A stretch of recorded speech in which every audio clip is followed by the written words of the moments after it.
ግን እዛ የሚሄድበት ቦታ ሲሄድ እፈታሻለሁ ብያታለሁ። እዛ ቦታ ላይ ከሄድኩኝ በኋላ ደግሞ ቤት እስከምታገኝ ድረስ እስከምትደኩኝ ከዛም በኋላ እጄ እንደማገባ ነግሬያታለሁ። ከዛም በኋላ እፈታሻለሁ ብያታለሁ። እዛ ከሄድኩኝ ከተደላደልሽ በኋላ እፈታሻለሁ ብያታለሁ። ተቀምጬ ማለት ነው። ያው ፍላጎት ስላገባው ማለት ግድ ስለሆነብኝ ስላገባው ማለት ነው። ከዛም በኋላ እዚህ ከመጣሁ በኋላ አገባው። እዚህ ከመጣሁ በኋላ ከተደራደረች በኋላ ሌላ ሚስት አገባው ማለት ሄጄ ማለት ነው። አገር ቤት ሄጄ ሌላ ቦታ ሄጄ አገባው። አሁን ደግሞ ብዙ ማለት ህይወቴ ውስጥ በጣም ብዙ ነገሮች እየመጡብኝ ነው። ገባ ቻሌንጆች ማለት ነው። ወይስ ይችላል ወይስ እንዴት ነው ብዬ በጣም ያሳስበኝ። ግን ፈትቼም አልፈታውም። ፈትቼሻለሁ ብያታለሁ። እዛ አልገባም። ኦልሞስት 4 ዓመት ሆኖታል። እዛ አልገባም፣ እሷ ጋር አልገባም። ይሄ ነገር እንዴት ይታያል? ኢትስ ቬሪ ኮንፊውዝ ሆኛለሁ። ቬሪ ኮንፊውዝ። በመጀመሪያ ፍችን እያድርጉ ኒካ ማሰር ሐራም ነው በኢስላም። ላ የጁዝ ኒካህ ቢኒየት ጠላቅ ላ የጁዝ ኒካህ ቢኒየት ጠላቅ። ሰውየው ፍችን ነይቶ ኒካ ማሰር አይችልም። በዚህ ጊዜ እፈታሻለሁ ብሎ ኒካ ማሰር ይሄ አይችልም። ለእሷም መናገርም ቢሆን እንዲሁም ደግሞ ሳይናገር በውስጡ አስቡ በመፍታትን አስቡ ኒካ ማሰር አይችልም።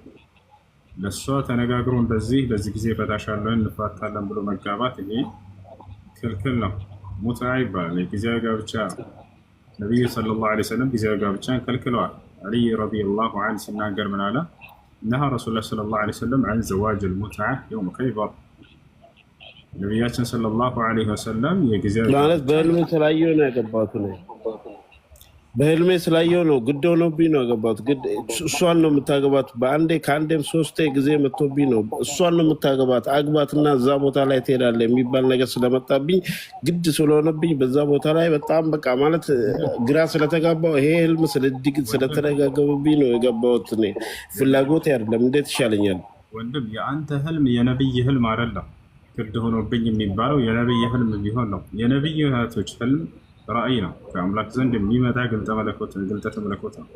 ዋት ጎኖን ማለት ዋት ጎኖን ነብይ ምናምን ሳይሆን እኮ አሁን ከኔ በላይ ታውቃለህ ብዬ አሁን ለታ ሰው መታው በመኪና ማለት ነው። ሰው መታው በቃ እንደዚህ ያን ነገር አገጣጣሚ ነገሮች ብዙ አሉ። አሁን ለአንተ መናገር የምፈልገው ነገር ማለት ይሄ ነገር ግድ ሆኖብኝ ነው። እሷን ታገባታለህ ከአንዴም 3 እንደዚህ ያን ነገር ተደጋግሞ ነው። ይሄ ነገር ኬን ነው ወይስ ብዬ ነው ግራ ገብቶኛል። መተኛት አልቻልኩም። ጭንቅላቴ በጣም ተበዙ እኮ። ግድ የሚለው ስህተት ነው። እሺ ግድ የሚባለው የነብያቶች ህልም ነው እያልኩኝ ነው። የነብያቶች ህልም ከአምላክ ዘንድ የሚመጣ የሆነ ግልጠተ መለኮት ነው።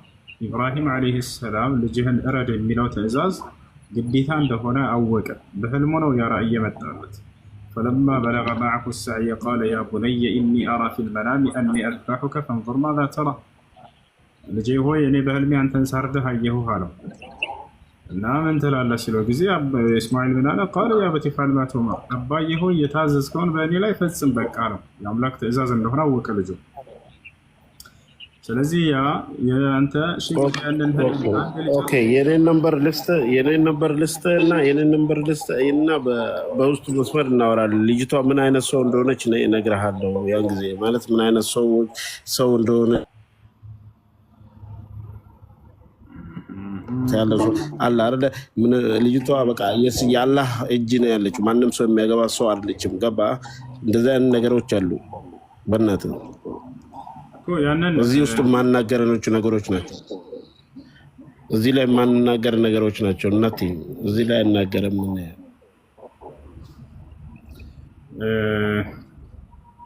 ለምን ሞራላ ሊነካብኝ እንደሆነ ሊነካ ይችላል።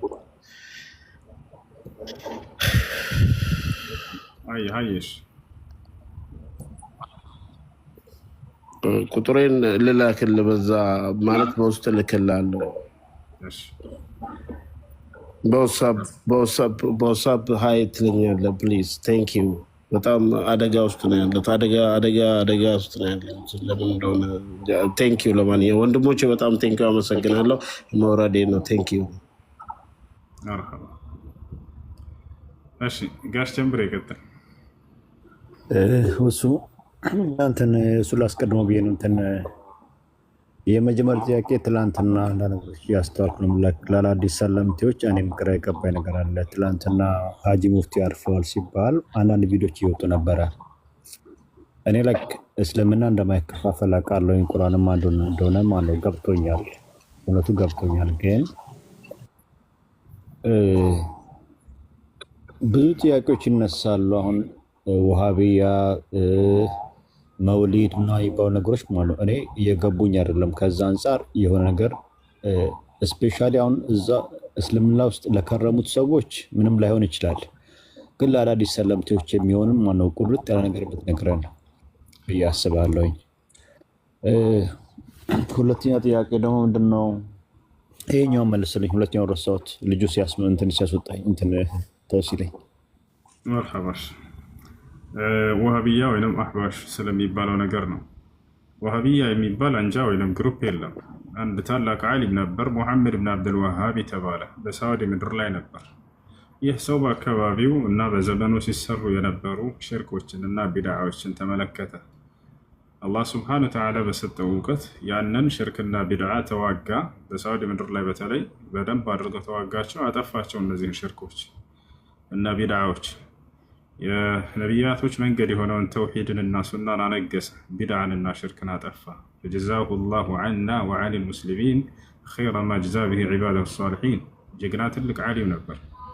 የዚህን ሰው ስም ለማጥፋት የዚህኛው አንጆች ወይም አሕባሽ ወይም ሱፊያ ወይም አሻዕራዎች እነዚህ ሁሉ ወሃቢያ የሚል ቅጽያ ለጠፉበት። ለምን? ሰዎችን ከእርሱ እውቀትና ከእርሱ ስራዎች ለማስበርገግና ለማስፈራራት። ያ ነው የተፈጠረው ነገር።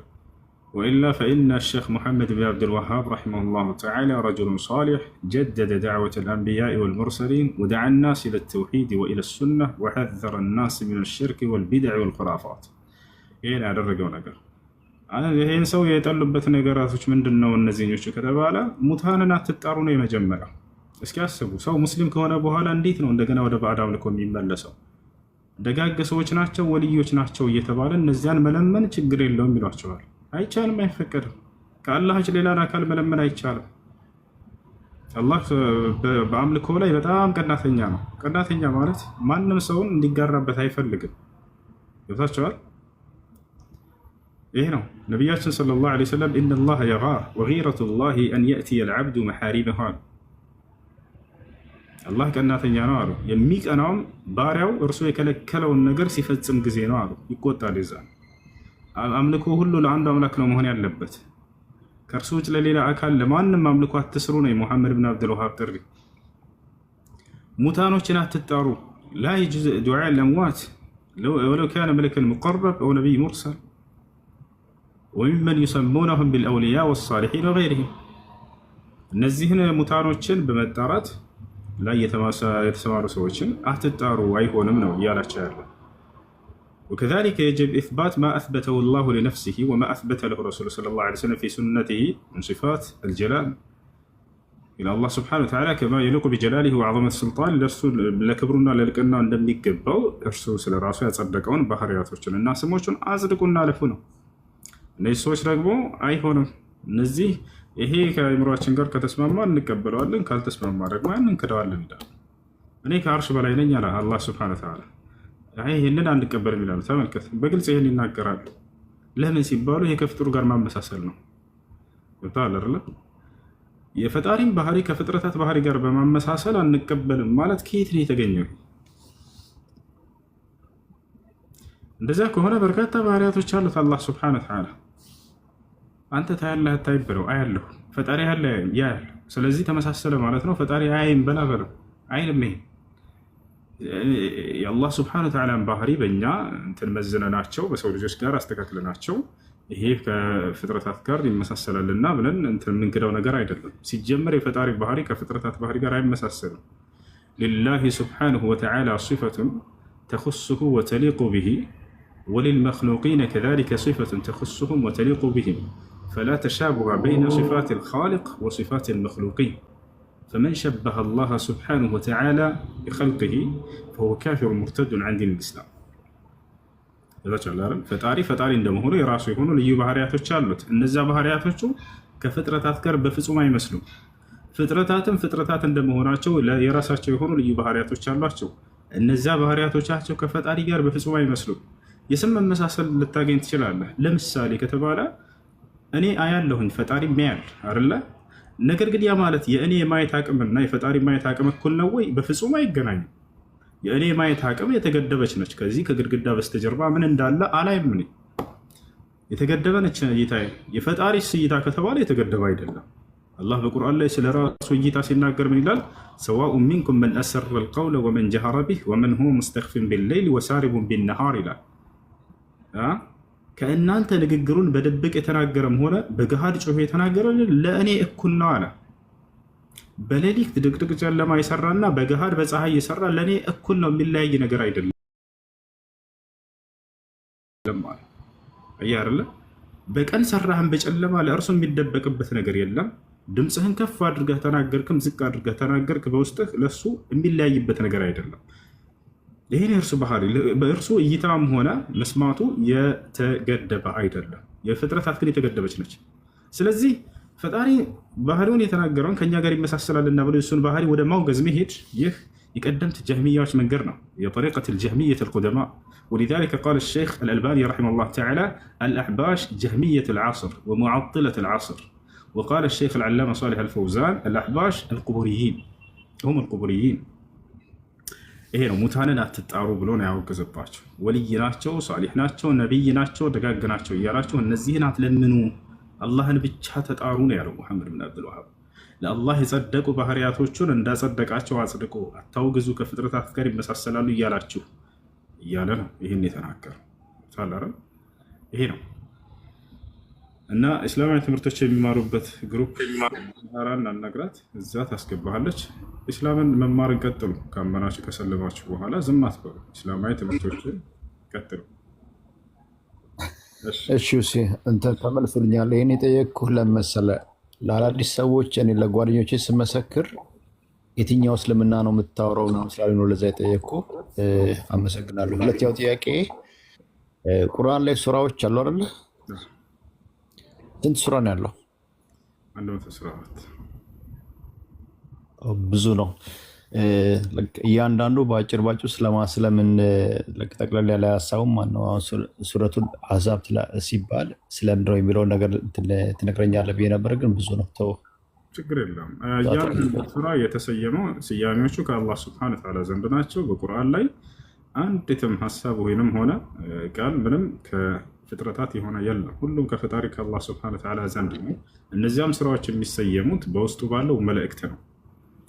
በውስጡ ባለው መልእክት ከመጀመሪያው ስትነሳ ሱረቱል ፋቲሓ የመክፈቻዋ ምዕራፍ ሱሚየት ቢሱረቱል ፋቲሓ ሊአነ አሰላት ይፍተተሑ ቢሃ ولذلك قال النبي صلى الله عليه وسلم لا صلاة لمن لم يقرأ بفاتحة الكتاب.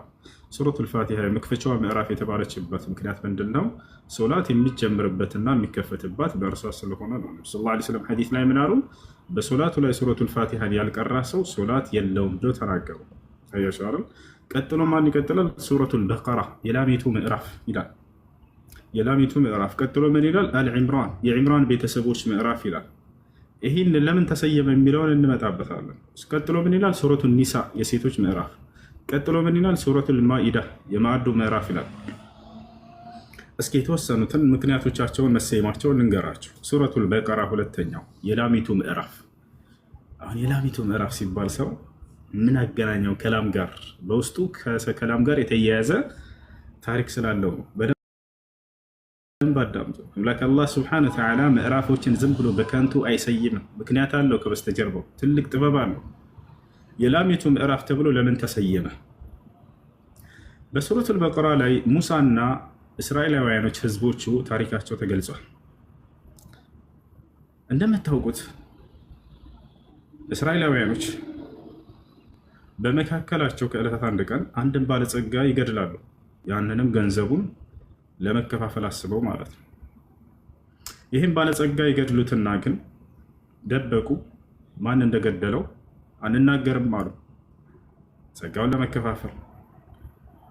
ሁላቸውም ሸመጠጡ ካሉ ምርመራ በሚደረግ ጊዜ ሁሉም በቃ አልገደልም አሉ። ይሄ በተካደ ጊዜ እስራኤላውያኖች ወደ ማን ጋር ሄዱ? ወደ ሙሳ ጋር ሄዱ። ሙሳ ከአምላኩ ጋር ስለሚገናኝ አምላክ ደግሞ ሁሉን ስለሚያውቅ ከእርሱ ሊደበቅ ስለማይችል ገዳይ ሙሳን እንጠይቀውና ጌታውን ጠይቆ ማን እንደሆነ ገዳዩ ያውጣልን ተባለ። ከዚያ በኋላ ህዝቦቹ ወደ ሙሳ ጋር ተሰብስበው ሄዱ። ሙሳ ሆይ በመካከላችን አንድን ባለጸጋ ገድለናል፣ ያ ሰው ግን ማን እንደሆነ ሁላችንም ደብቀናል። እባክህን ጌታህን አላህን ጠይቀውና ማን እንደሆነ ያ ሰው ይንገረን ተባብለው ጠየቁት። ከዚያ ሙሳም አላህን ጠየቀ። ከዚያም አላህ ሱብሓነሁ ወተዓላ ምን አለ? ያን ሰው እንድታገኙት ዘንድ ላምን እረዱ አላቸው፣ ወይፈንን እረዱ አላቸው። ኢነላሃ የእሙሩኩም አን ተዝበሑ በቀራ አላቸው። አላህ ላምን እንድታርዱ ያዛችኋል ያን ሰው እንድታገኙ ዘንድ አላቸው። ምን የሚያገናኘው ነገር አለ ብለው ተወዛገቡ እነዚህ ሰዎች። አተተኺዙና ሁዝዋ የማላገጫ አድርገህ መሳለቂያ አድርገህ እያስከን ነው ሙሳ፣ ምን አገናኘው? እኛ ያለ ሰውየውን ንገረን ጠይቃ ላምን ወይፈን እንረዱ የምትልን ለምንድን ነው አሉት። ያለባቸው ሚስጥር አለ አላህ ሱብሓነሁ ወተዓላ ለምን ላምን እረዱ እንዳላቸው። ቃለ አዑዙ ቢላሂ አን አኩነ ሚነል ጃሂሊን፣ እኔ በእናንተ ተሳላቂ ከመሆን በአላህ እጠበቃለሁኝ እንዲህ አይነት ማህይምነትን ነገር ከማድረግ እርሱ ያለኝን ብቻ ነው የምነግራችሁ አላቸው ሙሳ። እንደምንም ብለው ብዙ ምክንያቶችን ተደርድሮ ስራው ላይ ያለውን ታውቃላችሁ። መጨረሻ ላይ አረዱ ላሟን። ካረዱ በኋላ ላሟን ፈቁልና ድሪቡሁ ቢባዕድሃ፣ አላህ ሱብሓነሁ ወተዓላ በዚሁ መንገድ ለሙሳ ትልቅ ድንቅ ተአምርን ሊሰጠው ነው። እሱም ምንድነው? ሙታንን ማስነሳት። በላሚቱም በከፊሉ ስጋዋ አንሳና የተቀበረው ሰው አለ፣ የገደሉት ሰው ተቀብሯል አይደለ? ቀብሩ ላይ ሄደህ በላሚቱ በከፊል ስጋዋ አምጥተህ ቀብሩን አንዴ መታ አድርገው አለው አላህ። ወዲያው ሙሳ ዓለይሂ ሰላም በእስራኤላውያን በህዝቦቹ መካከል ከላሚቱ የተቆረጠውን ስጋ ረሳና ልክ ቀብሩን መታ ሲያደርገው ጊዜ ወዲያው ያ ሰው ቀብሩን ከፍቶ ወጣ። ወቃለ ቀተለኒ ፉላን ብኑ ፉላን ሃዛ፣ የገደለኝ ከእነዚህ መካከል አከሌ ልጅ ነው ይሄ ነው ብሎ ሰውየው ተናገረ። ያው ያደረገው ሙሳ ዓለይሂ ሰላም ያን የሞተውን ሰው ሙሳ በቁርአን ላይ ሙታንን አስነስቷል። ዒሳ ብቻ አይደለም ሙሳ ዓለይሂ ሰላም አስነስቷል። ከዚያ በኋላ ፈቁልና ድሪቡሁ ቢባዕድሃ፣ ከላሟን በከፊሉ በሆነው ስጋ ምታው ቀብሩን አልኩት አለ። ከዛሊከ ዩሕዪ ላሁ ልመውታ፣ ልክ እንዲሁ ነው የትንሣኤም ቀን ሙታንን የማስነሳው አምላካችን አላህ። ወዩሪኩም አያቲሂ፣ ተአምራቱንም ያሳያችኋል እርሱ በሙሳ በኩል ሙታንን ማስነሳትን አሳየ። ለዓለኩም ተዕቂሉን፣ ታገናዝቡ ዘንድ አላቸው። ወዲያው ይሄ ሰው ተነሳና አከሌ ነው የገደለኝ ስለዚህ እሱ ነው ብሎ መሰከረው። ወዲያው ያ ሰው ፍርዱን ወሰደ ማለት ነው። አሁን እዚህ ቦታ ላይ ይሄንን ካገኛችሁ ሙሳ ለእስራኤላውያን ለህዝቦቹ ትልቅ ድንቅ ተአምር ያደረገባት የሆነች እንስሳ ነች እሷ። ሌላኛው ነገር ለምንድን ነው ላምን የመረጠው አላህ? ወይፈንን ለምን መረጠ? ለምን ከብትን መረጠ? ለምን በግመል አላለም? ለምን በፍየል አላለም? ለምን በበግ አላለም? ምክንያቱን ሌላ ቦታ ላይ አላህ ይገልጸዋል። እዚያው ሱረቱል በቀራ ላይ ወኡሽሪቡ ፊ ቁሉቢሂም ልዕጅል አለ። እስራኤላውያኖች በግብፅ ላይ በቀኝ ግዛት በፈርዖን ስር ይኖሩ ነበር። ሙሳ ነው ነፃ ያወጣቸው አይደለ? ይህን ታውቃላችሁ። የዛኔ በግብፅ ላይ በኖሩበት ጊዜ የወይፈንን አምልኮ ተላምደው ነበር፣ ያዩ ነበር። እዛ ለወይፈን ወይንም ለከብት በልባቸው ውስጥ ልዩ ክብርና ቦታ ነበራቸው። ያንን ክብራቸውን ጥርግ አድርጎ አላህ ሊያጠፋላቸው ዘንድ እቺ ቅዱስ ብላችሁ የምታስቧት የምታከብሯት ነገር ያውና ምን ያክል ደካማ እንደሆነች በእናንተ እጅ እንደታረደች እዩ እያለ አላህ ሊያሳያቸው ነው። ከልባቸው ውስጥ ሽርክንና ያንን ባዕድ አምልኮ ሊያጠፋላቸው ዘንድ ነው። እንደምታውቀው መጽሐፍ ቅዱስን አይተህ ከሆነ እስራኤላውያኖች ሙሴ ልክ ሲና ተራራ ከሄደ በኋላ የወይፈን ጣዖት ሰርቶላቸው ሃሩን ይላል መጽሐፍ ቅዱስ ላይ። ቁርአን ላይ ግን ሳሚር የተባለ ሰው ነው። ያ ሰው ሰርቶላቸው ለዚያች አምልኮ ሲያቀርቡ ነበረ። አየህ አይደለ? ያን አምልኳቸውን ከልባቸው አላህ ሊያጠፋላቸው ዘንድ በግን ረዱ አይደለም ያላቸው፣ ያችን ያከበሯትን የሆነችውን ከብቷን ራሷን ረዱ አላቸው። ለዚህ አምላካችን አላህ ሱብሓነሁ ወተዓላ ከእያንዳንዱ ትእዛዙ በስተጀርባ ትልቅ ጥበብ አለው። በልባቸው ውስጥ ተጠጥተውት የነበረውን ባዕድ አምልኮ የከብትና የወይፈን ፍቅር ሊያጠፋላቸው ዘንድ ነው። በእጄ ያረድኩት ምን ያክል ደካማ እንደሆነ እያወቅኩኝ መቼም ዳግም መልሼ ያንን ነገር ቅዱስ ነው ብዬ ላስበው አልችልም። እና ለዚያ ነው የላሟ ምዕራፍ የተባለበት ምክንያት። ቀጥሎ አልዕምራን ምዕራፍ ይላል። የዕምራን ቤተሰቦች ማለት ነው። የዕምራን ቤተሰቦች ታሪክ በውስጡ ስለተወሳ ነው በዚህ የተሰየመው። ዕምራን ማን ነው? የመርየም ዓለይሃ ሰላም አባት ነው። ይታቸዋል። በዚያ ላይ ዕምራን በጣም ጻድቅ የሆነ ሰው እንደሆነ ይገልጸዋል። ዕምራን የመርየም ዓለይሃ ሰላም አባት ኢነላህ አስጠፋ አደመ ወኑሐን ወአለ ኢብራሂም ወአለ ዕምራን ዐለል ዓለሚን ይላል። እኔ አዳምን መረጥኩት ይላል፣ ኖሕንም መረጥኩት፣ የአብርሃምንም ቤተሰቦች መረጥኳቸው፣ የማርያምንም ቤተሰቦች እነ ዕምራንን ልክ እንዲሁ መረጥኳቸው እያለ ይናገራል። ማርያም አባቷ የተመረጠ ነው ከአላህ ዘንድ ጻድቅ ሰው ነው። ሚስቱ ልክ እንዲሁ ሐና ጻድቅ ነች። እዛው ላይ ተገልጿል በቁርአን ላይ። ማርያምም ጻድቅ ነች፣ ልጃቸውም መሲሁ ጻድቅ ነው። ሙሉ ቤተሰብ የጻድቅ ቤተሰብ ነው ያ ቤተሰብ ብሎ አላህ በዚህ በምዕራፍ ላይ ገልጿል። ዕምራን በጣም ደግና መልካም ሰው ነው። የመርየም አባት ታሪኩ በዚያ ላይ ተገልጿል። የመርየም አባት ኢየሩሳሌም ላይ የሚገኘው ቤተ መቅደስ የዚያ መሪ ነበረ። የመርየም አባትና ዘከርያስ በአንድ ጊዜ ነበሩ። ዘከርያ ዓለይሂ ሰላም የያሕያ ወይንም የዮሐንስ አባት ጓደኛሞች ናቸው። ዘከርያ ነብይ ነው። የመርየም አባት ደግሞ ጻድቅ ሰው ነው። ነብይ ባይሆንም ከነቢያት የማይተናነስ ጻድቅነት ያለው የተመሰከረለት ሰው ነው ከአላህ ዘንድ። አብረው እየኖሩ እያለ ሁለቱም ያገቡት እህትማማቾችን ነው። የመርየም አባት ያገባት ሐና ነች። ዘከርያ ደግሞ የሐናን እህት ነው ያገባው። ዘከርያ ማንን ወለደ? ዮሐንስን ወይንም ያሕያን ወለደ። ሐና ደግሞ ማንን ወለደች? መርየምን ወለደች። ለዚህ ነው ነቢ ሰለላሁ ዐለይሂ ወሰለም ኢየሱስ ዒሳ ዓለይሂ ሰላም እና ያሕያን የአክስትማማች ልጆችን በሁለተኛው ሰማይ ላይ ማገኘኋቸው እያሉ ይናገራሉ። ሰባትን ሰማያት ባረጉና በሄዱ ጊዜ ሶላትን ትእዛዝ ከአላህ ዘንድ ሊቀበሉ አብረው እየኖሩ እያለ የመርየም አባት ገና ማርያም ሳትወለድ ነው የሞተባት የነበረው። ሐና እርጉዝ እያለች ሳትወልድ በፊት ዘከርያ ማን ነው ዕምራን ይሞታል። የዛኔ በሞተ ጊዜ የቤተል መቅደስ ወይንም ቤተ መቅደስ ኢየሩሳሌም ላይ ያለውን ኃላፊነቱን ማን ተረከበ? ዘከርያ ተረከበ። ነብይ ነው እናሱ። በዚህ ሁኔታ ነው አብረው እየኖሩ እያለ እሷ እርግዝ ሆና ልጇን ተሳለች። ምን አለች? ጌታ አላህ ሆይ ከእኔ የሚወለደው ልጅ ለአንተ ቤተ አምልኮ አገልጋይ እንዲሆን ተስየዋለሁኝ አለች። እሷ ወንድ እንዲሆን ጠብቃ ነበር የማርያም እናት። ለምን? ልክ እንደ ባሏ ጻድቅ ነበር እንደሚታወቀው የማርያም አባት ልክ እንደሱ ሆኖ ቤተ መቅደስ ውስጥ እንዲያገለግልና መሪ እንዲሆንላት ፈልጋ ነበር። ነገር ግን እሷ ያሰበችውን አልሰጣትም። አላህ ሴት ሰጣት። ሴት ብትሆንም እንኳን ከወንዶች የማትተናነስ በጣም ደግና ጻድቅ ልጅን ነው የሰጣት። ማርያም ብላ ሰየመቻት። አላህ ይህን ታሪኳን በቁርአን ላይ ሲናገር ኢዝ ቃለት እምረአቱ ዒምራን ረቢ ኢኒ ነዘርቱ ለከ ማ ፊ በጥኒ ሙሐረረን ፈተቀበል ሚኒ ኢነከ አንተ ሰሚዑል ዓሊም አለች። የማርያም እናት ምን አለች? ረቢ ኢኒ ነዘርቱ ለከ ማ ፊ በጥኒ፣ ጌታ ያላህ ሆይ እኔ በሆዴ ውስጥ ያለውን የጸነስኩትን ልጅ ለአንተ ብቻ ተስየዋለሁኝ አለች። ለአላህ ብቻ አምልኮ እንዲያደርግ ነው የተሳለችው። ፈተቀበል ሚኒ፣ ከእኔ ስለቴን ተቀበለኝ ጌታ ይሆይ አለች። ኢነከ አንተ ሰሚዑል ዓሊም፣ አንተ ጸሎቴን የምትሰማና ያለሁበትን ሁኔታ የምታውቅ የሆንክ አምላክ ነህና አለች። አንተ ሰሚና አዋቂ የሆንክ አምላክ ነህ። ፈተቀበለሃ ረቡሃ ቢቀቡልን ሐሰን፣ እኔም ጌታዋ አላህ ስለቷን በጥሩ አቀባበል ተቀበልኳት አለ። በቃ ሰማት አላህ። ወአንበተሃ ነባተን ሐሰነን ወከፈለሃ ዘከርያ፣ ጥሩ አስተዳደግንም አሳደጓት። ወከፈለሃ ዘከርያ፣ ማን ተንከባክቦ አሳደጋት? ዘከርያ ዓለይሂ ሰላም። ምክንያቱም አባቷ ሞቷል፣ መርየም ገና ሳትወለድ። የማሳደጉን ኃላፊነትና ማን ወሰደ?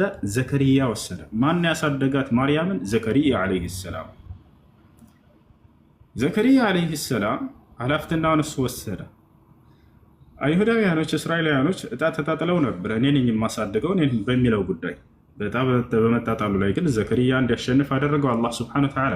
ማርያምን ነቢይ ሊያሳድጋት ይገባልና እታችኋል ذلك من انباء الغيب ይላል። ስለዚህ ጉዳይ ሲናገር ይህ ከሩቅ የሆነ ዜና ወይንም ትርክት ነው ለአንተ ሙሐመድ እያለ ይነግራቸዋል። وما كنت لديهم إذ يلقون أقلامهم أيهم يكفل مريم ማንኛቸው ማርያም እንደሚያሳድግ እጣቸውን ሲጣጣሉ የዛኔ አልነበርክም አንተ እኔ ግን ሁሉ ያለሁኝ ይላል አላህ ሱብሓነሁ ወተዓላ። በሁሉ ዘመን የሚሰራውን የሚያውቅ የሆነ አምላክ እኔ ተረኩልህ አንተ አልነበርክም የዛኔ ሙሐመድ ይላቸዋል።